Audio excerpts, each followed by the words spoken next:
You don't listen, do you? You just ask the same questions every week. How's your job? Are you having any negative thoughts? All I have are negative thoughts. And finally, in a world where everyone thinks they can do my job. Hey guys, my name is Albie, and this is my review of The Joker. The Joker is a film that provides a notion that we as a society might have a part to play in the creation of monsters and psychopaths. It's an intriguing and important message that the film presents, in my opinion, that could have easily been mishandled if not handled properly by a competent director. And unlike the evening news, the film does not glorify the psychopath that is Joker, but gives you a glimpse into the madness that is Joker as the villain that we may have helped create. The Joker is an intimate portrayal of the gradual fall into madness and villainy, showing the Joker to be true to the descriptions that have plagued him and Batman's dynamic since the very beginning.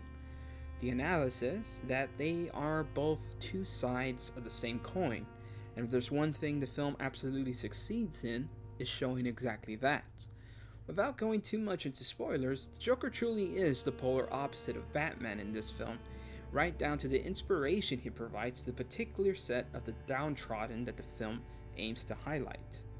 Which leads to the magnum opus that a lot of op-eds have written their supposed intelligence on.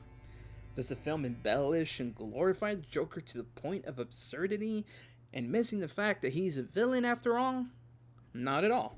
While the film does endear you to him in some respects, I mean, why wouldn't you feel sorry for someone who's been beaten, made fun of, sexually abused, misunderstood, and unsympathized with?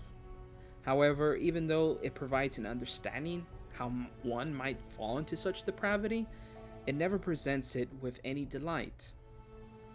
While in the Batman films, Batman is accompanied with a heroic and inspiring soundtrack, Joker's antics aren't ever mixed in that way, nor are they exaggerated.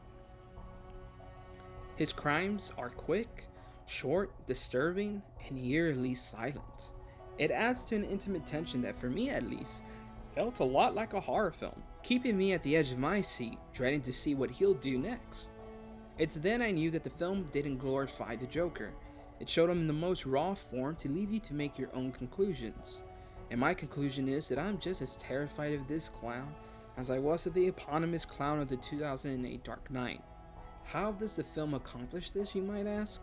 Well, for one, it's accompanied with a haunting score, something that wouldn't be too far removed in a horror film and adds to the feeling of a boiling plate about to explode.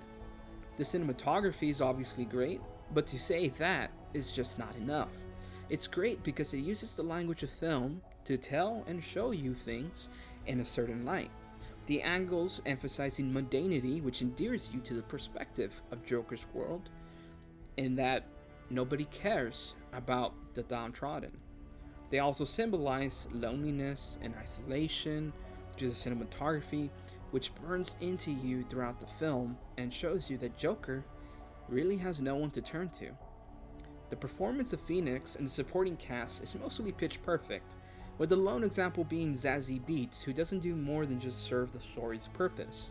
But unlike other films where that kind of writing is short-sighted, here it's kind of the point. And to go more into that would be to give away too much of the story. Phoenix shows many aspects of the Joker's deranged personality with complete commitment. It's surprising because it sheds a light on mental illness and the insensitive attitude people may have towards it. Niro himself delivers a restrained and contained performance that adds to the impactfulness of Joker's actions. The Joker is a film that may frustrate some with how it decides to tackle the story, not only because some may give it more power than it actually has to the crazy people out there in the world, but also because it doesn't stay true to the comics entirely for comic book purists. But in the end, it creates a narrative that is surprising, since the destination, while being the same, the aspects of the journey are a little bit different. But most importantly, as you watch the film, you realize that not everything is as it seems. Lastly, I'd posit that the film has tackled the story of Joker's origins in one of the most successful ways possible, leading you to some insight as how someone may fall into this madness, strengthened by the performances of the cast and emblazoned with the cinematography that shows as much as it tells. In the end, you will truly understand the meaning the Joker so maniacally taunts Batman with in 2008's The Dark Knight. See, madness, as you know, is like gravity. All it takes is a little push.